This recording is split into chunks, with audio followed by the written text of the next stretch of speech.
Theories of International Relations. Realism, Part 2. In the last video, we were discussing the evolution of realism. In this video, we will discuss the remaining part. Number 4. States and security concerns. According to Thucydides, a state need to protect itself from both foreign and domestic issues. A state increases its security by increasing its domestic capacities, strengthening its economic power, and forming alliances with other states. In fact, Thucydides found that before and during the Peloponnesian War, fear of rivals motivated states to join alliances. Christian bishop and philosopher St. Augustine added a fundamental assumption of realism. He stated that humanity is flawed, egoistic, and selfish. He blames war on these basic characteristics of humans. Although subsequent realists dispute Augustine's explanation for humanity's flawed, selfish nature, few realists dispute the fact that humans are basically power-seeking and self-absorbed. Thomas Hobbes was an English philosopher. He stated that in an anarchical international system, states have the responsibility and the right to preserve and protect themselves. In his most famous treatise, Leviathan, he argued that the only cure for perpetual war within a state was the emergence of a single powerful prince who could overawe all others. In the aftermath of World War II, Hans Morgenthau made various contributions to realism in international politics. For Morgenthau, international politics is best characterized as a struggle for power. In this context, both military and economic power matter. Economic power can be used for coercion, in and of itself, and can also be converted to military power. Therefore, states seek both types of power to protect themselves. Because of the constant struggle for power, realists argue that states are concerned with relative gains, not absolute gains. Absolute gains refers to how much one state gains for itself. Relative gains refers to how much more one state gains over another. When one state gains relative to another state, it can feel more secure because it can better thwart an attack from the other, or can more successfully launch its own attack against the other state. Similarly, state that gains more relative to the other has a security advantage, and the one that gains less becomes more insecure and prone to attack. Despite being able to gain something in absolute terms, the state that would lose in relative terms has an incentive not to cooperate with the other. Cooperation is therefore difficult to achieve, and tensions between states are likely to result.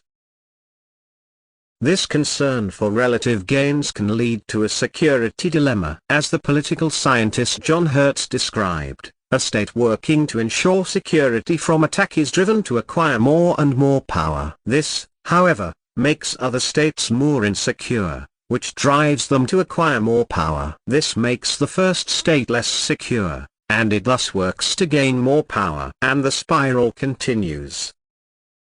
The concerns regarding relative gains and the security dilemma explain the arms race among the states. For example, India and Pakistan have been engaged in a nuclear arms race since the 1970s. By 2017, both sides had over 100 nuclear warheads. The fear of relative gains by one state prompts its rival to increase its own power against its rival. Kenneth Waltz, the leading proponent of neo-realism, proposed that international anarchy is the reason behind struggle for power and competition among states. He explained that due to the absence of a powerful actor, states feel vulnerable and insecure. Therefore, each state increases its own power. Kenneth Waltz envisioned structural realism, often referred to as defensive realism. Although both offensive and defensive realism are structural realist theories, the two perspectives differ with regard to the underlying motivation for state behavior and conflict. Defensive realism states that a state's primary objective is the preservation of power rather than expansion of power. Offensive realism states that a state should always seek to increase its power. Limitations of realist thought. Number 1. Seeking power to attain peace. From the perspective of realism's critics, Seeking security by amassing power was self-defeating. The quest for absolute security by one state would be perceived as creating absolute insecurity for other members of the system. This leads to the result that everyone would become locked in an upward spiral of countermeasures jeopardizing the security of all the states.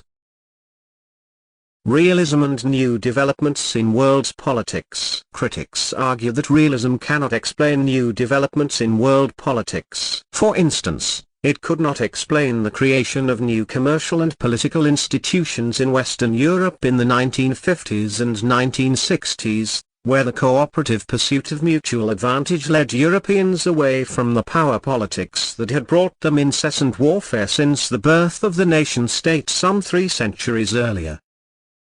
Similarly, critics challenged the events like the end of the Cold War, the expansion of democracy, and the increasing importance of global trade and international organizations, which cannot be explained by the realists. Number 3. Realism and human nature. Realist explanation of the concept of human nature has built-in bias and is unscientific is also not true. Men are rational creatures having multifaceted attributes, all of which cannot be attributed to quest for power. Good attributes of human nature like mutual cooperation have led to organizations like the United Nations.